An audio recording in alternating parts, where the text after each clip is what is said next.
Hello friends, welcome to प्रामावरा P6 lecture number 3। Lecture 3 start करने से पहले मैं आपको रिमाइंड करा दूं हमने लेक्चर 1 और लेक्चर 2 में क्या किया था। उसके बाद हम आगे मूव ऑन होंगे लेक्चर 3 के लिए। ठीक है, हमने इससे पहले सीखा था कि एक नया प्रोजेक्ट कैसे स्टार्ट करना है। नया प्रोजेक्ट करने के लिए फाइल में न्यू में गया। सबसे पहले मैंने EPS सेलेक्ट किया। ठीक है, प्रोजेक्ट को नेम दिया। ठीक है, से मेरे प्रोजेक्ट का नाम है structure steel packages for IGI airport. ये मेरे प्रोजेक्ट का नाम है। नेक्स्ट से प्रोजेक्ट स्टार्ट डेट और प्रोजेक्ट फिनिश डेट। मैंने प्रोजेक्ट स्टार्ट डेट रखा से 1 फेब से, और फिनिश डेट से रखा है 31 मई। नेक्स्ट रिस्पॉन्सिबल मैनेजर सेलेक्ट किया से project manager mister A finish. और देन मैंने अपना प्रोजेक्ट को ओपन कर लिया। फाइल में जाकर ओपन, और मैंने project structure steel packages open किया। That is my blank project. सबसे पहले मुझे लेआउट सेटअप करना है। मैंने लेआउट जल्दी से सेटअप कर लिया, क्लासिक WBS लेआउट। ठीक है, मेरी स्क्रीन 3 हिस्सों में थी, एक्टिविटी टेबल, गैंट चार्ट और एक्टिविटी डिटेल। वो तीनों हिस्सों मैंने ऑन कर लिए। ठीक है, सबसे पहले मुझे चाहिए WBS। तो WBS बनाने के लिए मैं सीधा मूव ऑन हुआ प्रोजेक्ट WBS से। मैंने बनाया एरिया 1। ठीक है, एरिया 1 से इंजीनियरिंग, प्रोक्योरमेंट,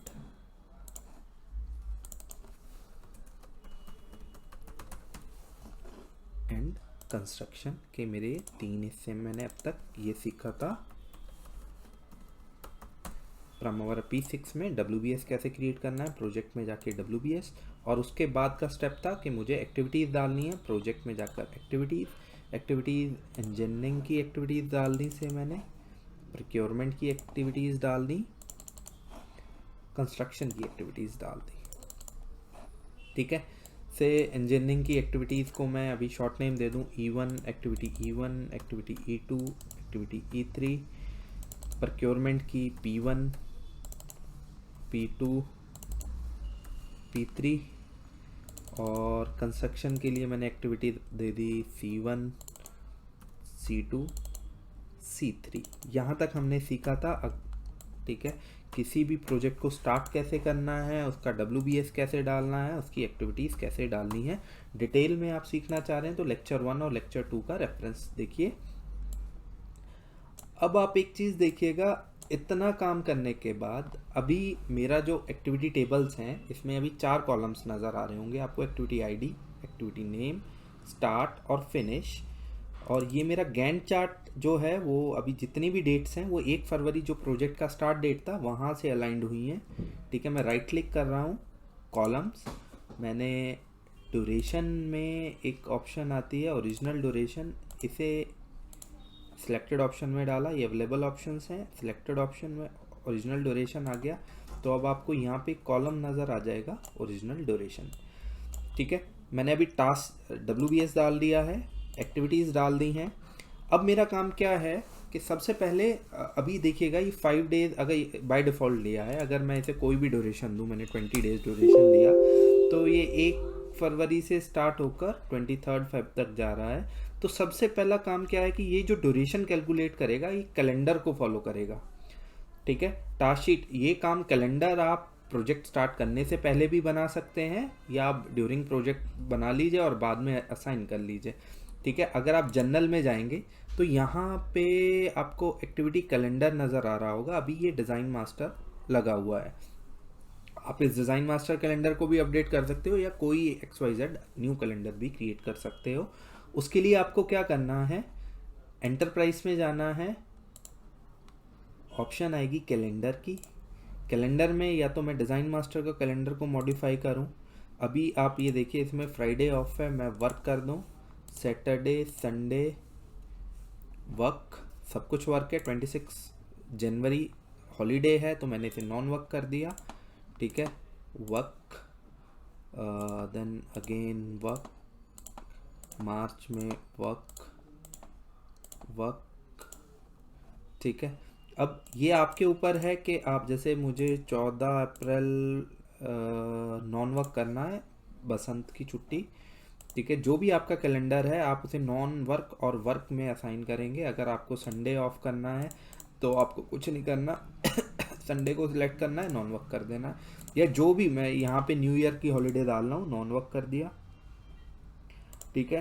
फेब्रवरी 28 डेज, ठीक है। मार्च, मैंने मार्च 1 की अगर कोई से मैंने डाल दिया 9 मार्च की होली है तो दैट इज़ नॉन वर्क, ठीक है। नेक्स्ट अप्रैल की छुट्टी आ गई, 1 में लेबर डे है, नॉन वर्क। जो भी आपको कैलेंडर डालना है वर्क और नॉन वर्क अपने प्रोजेक्ट की ड्यूरेशन के हिसाब से आप बता दीजिए, ठीक है। जो भी मेरे प्रोजेक्ट की ड्यूरेशन थी मैंने उसी हिसाब से एक कैलेंडर बनाया और वर्क और नॉन वर्क को मेंटेन किया, ठीक है। अभी जैसे ही ये चीज़ करूँगा मैंने अभी डिज़ाइन मास्टर में अपडेट किया है तो ऑलरेडी ये जो एक्टिविटी, जब आप कोई भी कैलेंडर बनाते हैं, ठीक है, तो उसके आगे आपको डिफ़ॉल्ट कैलेंडर क्या है कि जो भी आप न्यू एक्टिविटी क्रिएट करेंगे उसमें by default design master calendar रहेगा। अब आप एक चीज़ देखिएगा कि ये तो मैंने अपने करंट कैलेंडर में मॉडिफाई किया है। कैलेंडर में मॉडिफाई करने के बाद आपको स्केड्यूल प्रेस करना है। स्केड्यूल का टूल यहाँ पर है, F9 से भी कर सकते हो ताकि ये पूरे प्रोजेक्ट में अपडेट हो जाए। स्केड्यूल का बटन प्रेस करना इंपॉर्टेंट रहेगा प्राइमवेरा में, बहुत, ठीक है। तभी ये आपकी टाइमलाइन को अपडेट करता है अगर आप कुछ भी कैलेंडर वगैरह अपडेट कर रहे हो। अब अभी तो मैंने करंट जो कैलेंडर था डिज़ाइन मास्टर उसमें अपडेट किया है। अगर मान लो मैं एक नया कैलेंडर बनाऊं, मैं एक कैलेंडर बना रहा हूँ, नाम मैंने बेस उठाया स्टैंडर्ड फुल टाइम, उसे नाम दे दिया ABC। क्या नाम दिया? ABC कैलेंडर दिया और उसे मैं मॉडिफाई कर रहा हूँ, ठीक है। मॉडिफाई क्या किया मैंने उसे, जनवरी Saturday Sunday non work, Saturday Sunday non work, मैं 5 डेज वर्किंग कैलेंडर बना रहा हूँ, नॉन वर्क, नॉन वर्क, ठीक है। मैंने एक जो भी मेरे प्रोजेक्ट की ड्यूरेशन थी उसमें एक कैलेंडर बना लिया ओवरऑल, ठीक है। कोई भी, अगर मैं 15 अगस्त को नॉन वर्क कर दूँ, ठीक है। जो भी आपकी छुट्टियां हैं वो डाल लीजिएगा कैलेंडर में, ओके, ठीक है। अब ये ABC कैलेंडर बन गया है। अब मान लीजिए मुझे इस पूरी, अब अभी देखिएगा सारी एक्टिविटीज़ पे जो कैलेंडर है वो है मेरा डिज़ाइन मास्टर।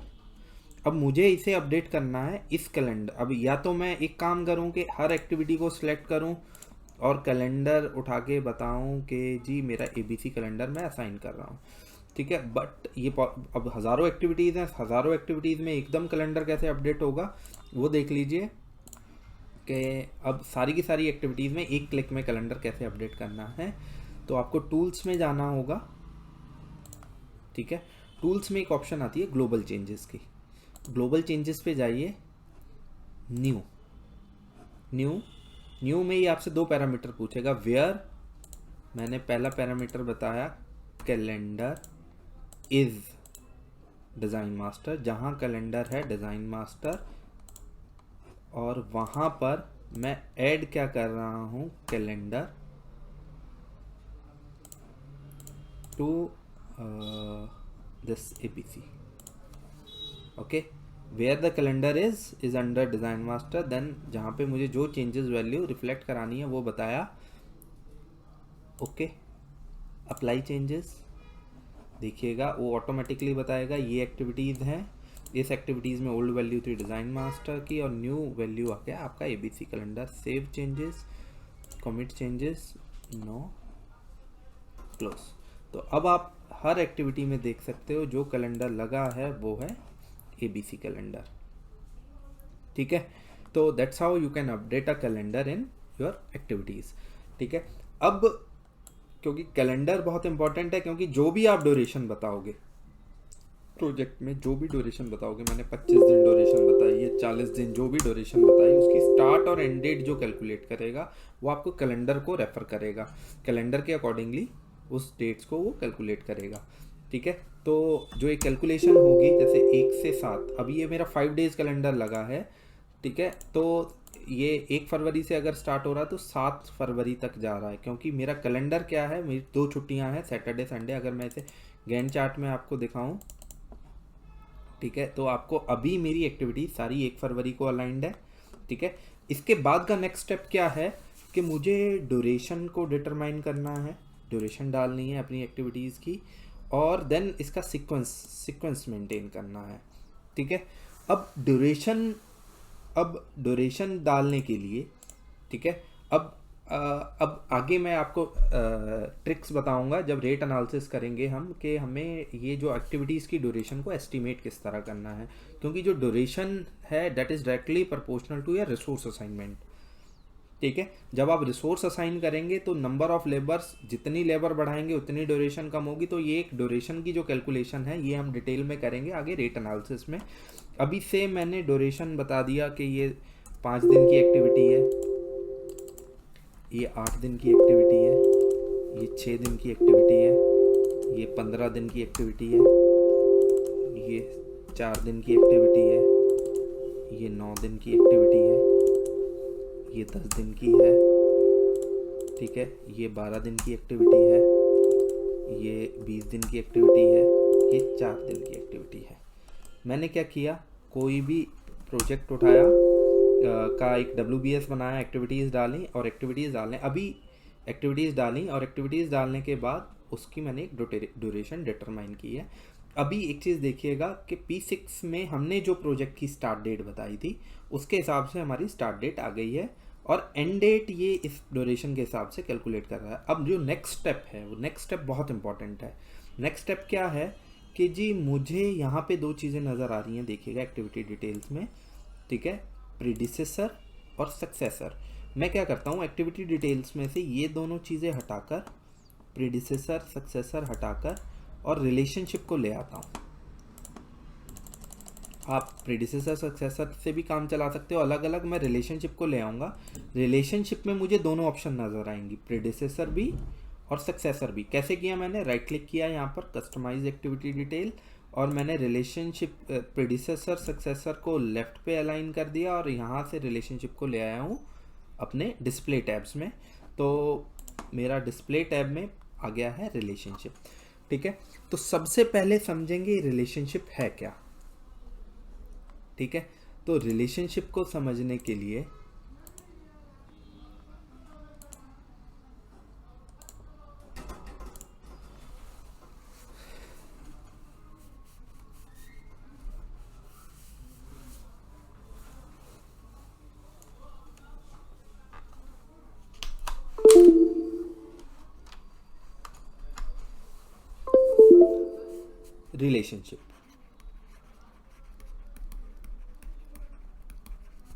रिलेशनशिप में आपको 2 चीज़ें नज़र आएंगी, एक है प्रीडिसेसर,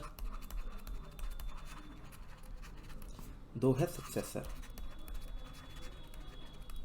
ठीक है, प्रीडिसेसर सक्सेसर क्या है, अगर मैं आपको समझाऊं, कोई भी मेरा टास्क है A, अगर मैं उसके बाद, अगर सीक्वेंस क्या है, उसके बाद मुझे B करना है, उसके बाद मुझे C टास्क करना है, तो A के लिए B क्या है, सक्सेसर।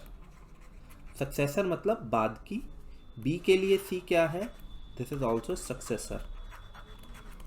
ठीक है, सक्सेसर मतलब बाद की एक्टिविटी, प्रीडिसेसर मतलब पहले की एक्टिविटी। C के लिए B क्या है, दैट इज प्रीडिसेसर। B के लिए A क्या है, दैट इज प्रीडिसेसर। ठीक है, तो अगर मैं कोई भी सीक्वेंस चल रहा हूं तो सीक्वेंस में जो पहले है वो प्रीडिसेसर है, जो बाद में है वो सक्सेसर है। B से पहले A करना है तो वो प्रीडिसेसर होगा, B के बाद C करना है तो वो सक्सेसर एक्टिविटी होगी। ठीक है, अभी आप एक चीज देखिएगा, अब अगर मैं रिलेशनशिप की बात करूं तो रिलेशनशिप ना 4 तरह की रिलेशनशिप हमें P6 में मिलती है, 4 टाइप्स।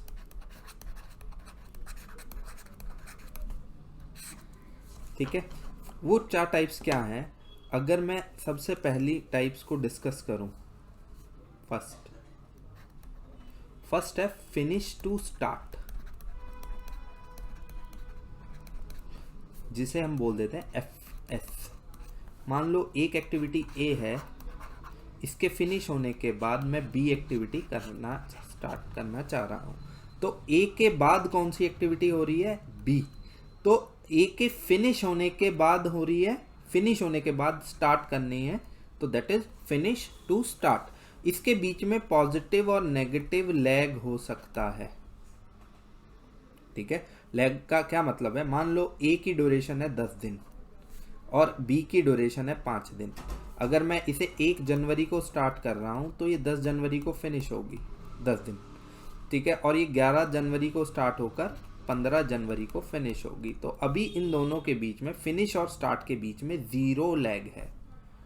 अगर यही एक्टिविटी मैं 1 जनवरी को स्टार्ट करूं और मैं 10 जनवरी को फिनिश कर रहा हूं, बट मैं इस एक्टिविटी को इसके फिनिश होने के 2 दिन पहले स्टार्ट करना चाह रहा हूं, कहने का मतलब मैं इसे 9 तारीख को स्टार्ट करके 13 तारीख को फिनिश करना चाह रहा हूं, तो दैट इज इनके बीच में जो लैग है -2 दिन का लैग होगा,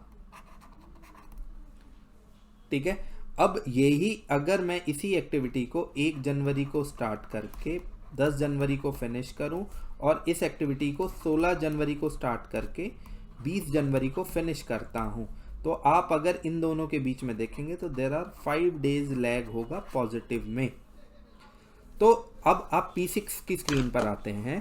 कहने का मतलब ये है कि अगर मेरी कोई भी इवन टास्क है, ये 5 दिन ड्यूरेशन है और रिलेशनशिप में मैं इसे सक्सेसर असाइन करता हूँ, असाइन, मैंने E2 को इसका सक्सेसर असाइन किया। जैसे ही E2 का सक्सेसर असाइन करके स्केड्यूल प्रेस करना है, स्केड्यूल प्रेस करूँगा तो आप ये देखेंगे तो सॉफ्टवेयर उसकी डेट्स ऑटोमेटिकली कैलकुलेट कर रहा है। ये फिनिश हो रहा है और ये स्टार्ट हो रहा है, ठीक है। आप यहाँ से रिलेशनशिप लाइन देख सकते हो, अभी रिलेशनशिप लाइन आपको नज़र आ रही है।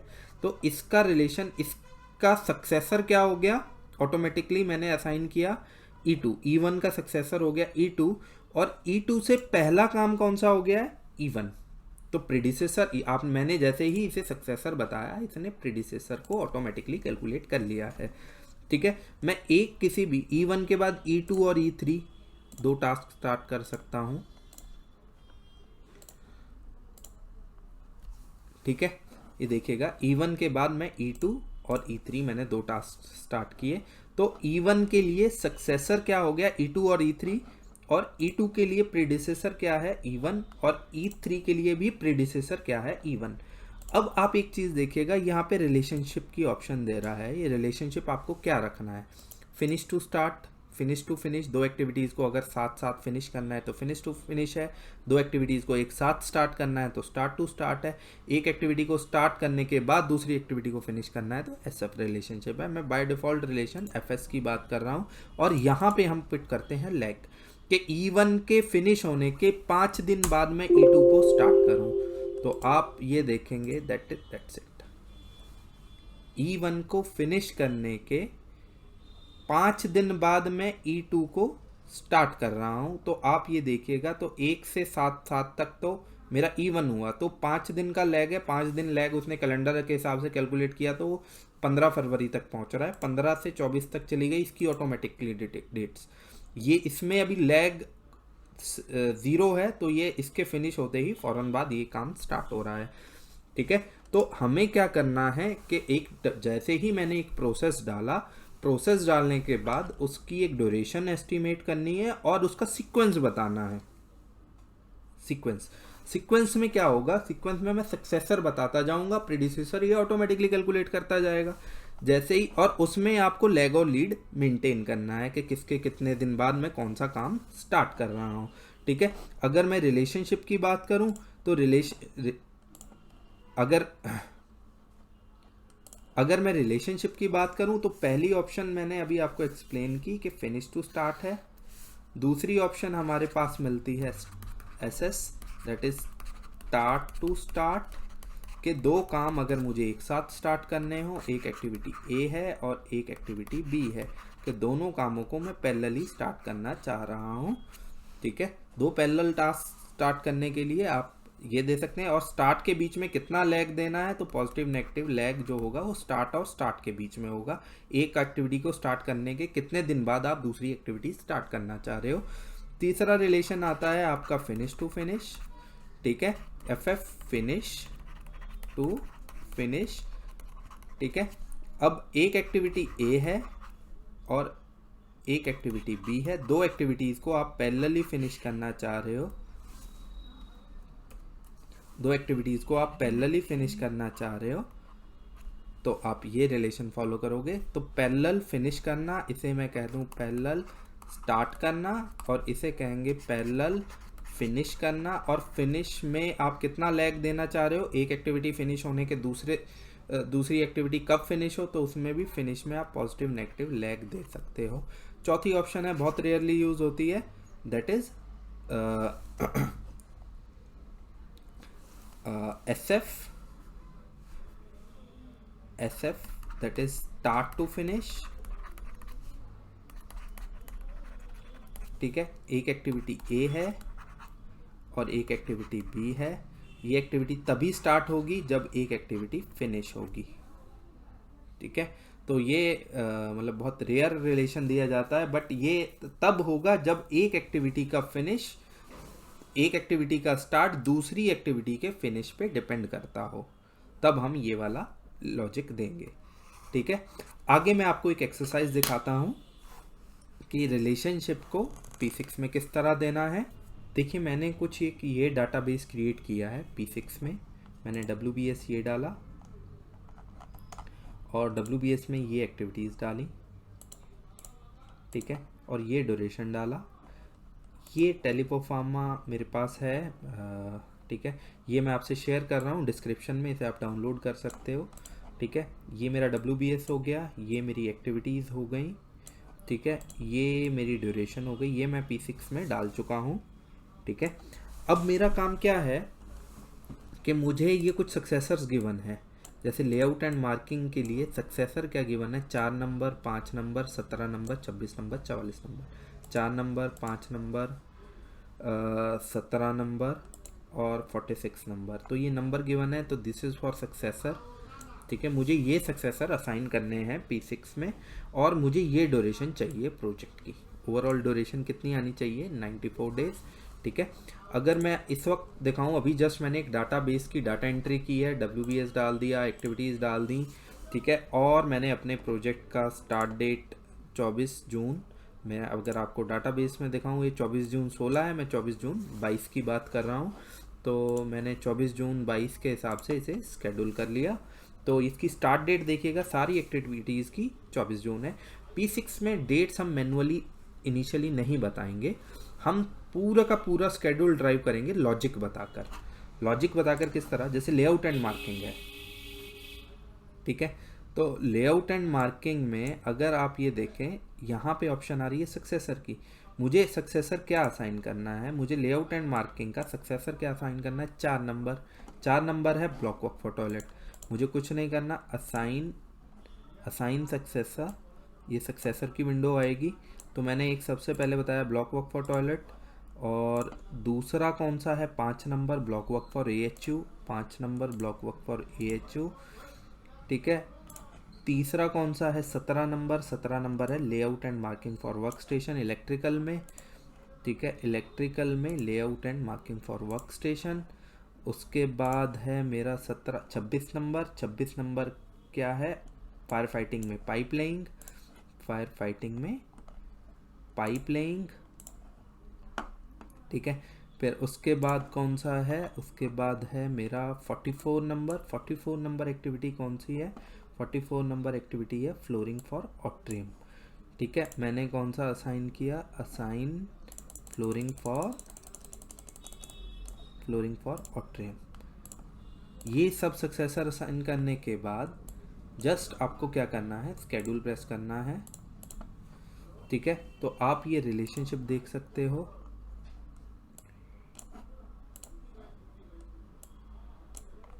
ठीक है, आपको ये रिलेशनशिप लाइन नज़र आ गई, ठीक है। अब एक चीज़ देखिएगा, मैं अभी एक एक्टिविटी का सीक्वेंस दिया, अब दूसरी एक्टिविटी उठाई, block work for toilet, block work for toilet उठाया, इसको सक्सेसर गिवन है इसका 6 number, that is water proofing के। इसके बाद कौन सी एक्टिविटी होगी, that is my water proofing. ठीक है, अब मैं हर एक्टिविटी के बाद आप सक्सेसर असाइन करने के बाद स्केड्यूल प्रेस कर दीजिए, या एक बार असाइन कर लीजिए लास्ट में ही सक्सेसर असाइन। जैसे block work for hub room है, block work for AHU and hub room, इसका सक्सेसर है 12 नंबर। 12 नंबर एक्टिविटी क्या है, लेइंग ऑफ पाइप, असाइन